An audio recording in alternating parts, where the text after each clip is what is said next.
अस्सलामुअलैकुम। जब तक आप ये वीडियो देख रहे होंगे तब तक आपके यूजीसी नेट उर्दू के इम्तहान को सिर्फ चंद ही घंटे बाकी होंगे। जिन तलबा ने अच्छी खासी तैयारी की है या फिर जिनकी तैयारी उतनी अच्छी नहीं है, सभी ये सोच रहे होंगे कि इम्तहान हॉल में 3 घंटा हम किस तरह अच्छा परफॉर्म कर पाएँ, बेहतर से बेहतर परफॉर्म कर पाएँ। इसके लिए ज़रूरी ये है कि आपके जहन में चंद अहम और ज़रूरी बातें हों। सबसे पहले ये कि आप इम्तहान हॉल वक्त से पहले पहुंच जाएं।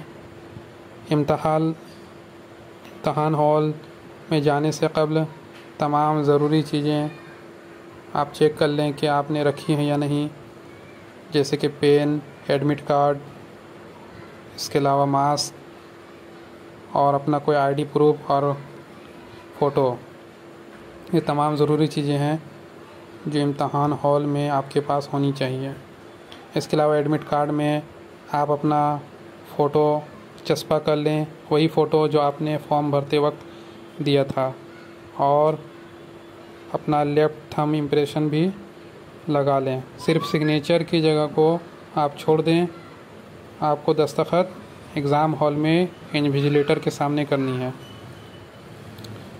दूसरी बात ये कि इम्तहान हॉल पहुंच जाएं तो आप खुद के जज्बात को कंट्रोल में रखें। ज़्यादा मनफी पहलुओं पर गौर ना करें। सिर्फ ये सोचें कि आप इम्तहान में सवाल को कितने बेहतर तरीके से हल कर पाएँ। नतीजे की परवाह ना करें। आप इम्तहान जैसे ही शुरू हो जाए तो आप उर्दू के पर्चे से सवाल को हल करने की कोशिश करें। सवाल अगर आपको जवाब पता है तो आप उसी वक्त सही जवाब पे निशान लगाते जाएं, क्लिक करते जाएं, और जिसका जवाब नहीं मालूम उसको स्किप कर दें। इस तरह आप उर्दू के पर्चे को कोशिश करें कि शुरू के 40 मिनट या 1 घंटे के अंदर मुकम्मल कर लें। उसके बाद जो जवाब नहीं आते हैं उसको आप हल करने की कोशिश करें। उसको हल करने का एक तरीका ये है कि एलिमिनेशन मेथड को इस्तेमाल करें। ये देखने की कोशिश करें कि कौन सा ऑप्शन गलत है। इस तरह 2 ऑप्शन आपके ऐसे ही एलिमिनेट हो जाएंगे। बाकी रहा 2 ऑप्शन, तो उस पर यह गौर करें कि कौन सा जवाब ज़्यादा मुनासिब है, फिर आप उसी पर क्लिक करें। और जिस सवाल का बिल्कुल कोई भी जवाब नहीं मालूम हो तो फिर आप ये देखें कि इससे पहले और इसके बाद वाले सवाल का कौन सा ऑप्शन आपने लगाया है सही जवाब, तो उसी के हिसाब से फिर कोई ऑप्शन आप चूज़ करें।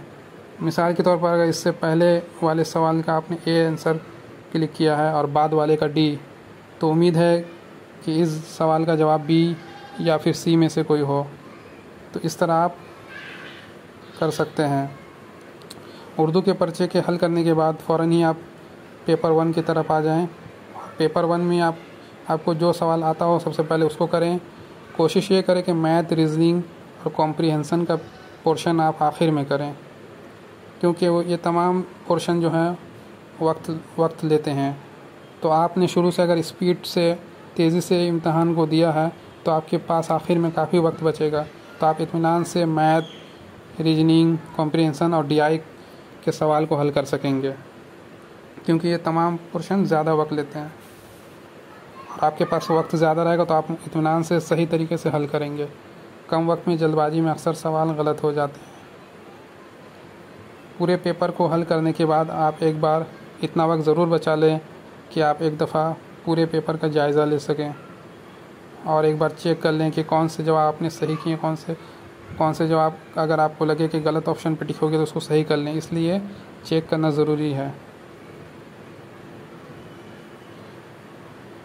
आसान सवाल को देखकर बिल्कुल भी पुरजोश ना हो, और जो सवाल मुश्किल लगे उसके लिए ज़्यादा पैनिक होने की ज़रूरत नहीं है। और सवाल और साथ ही ऑप्शन को बहुत ही अच्छे तरीके से पढ़ें। अक्सर ऐसा होता है कि आपको लगता है ये जवाब होगा इस ऑप्शन का, लेकिन आप जल्दबाजी में या अगर सही से देखते नहीं तो गलत ऑप्शन पे क्लिक कर देते हैं।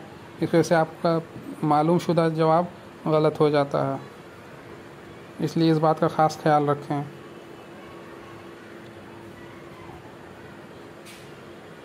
उम्मीद है कि ये वीडियो आपको पसंद आई होगी। आइंदा इस तरह की वीडियो पाने के लिए हमारे चैनल संग मील को सब्सक्राइब करें और बेल आइकन पर क्लिक करना बिल्कुल ना भूलें। शुक्रिया।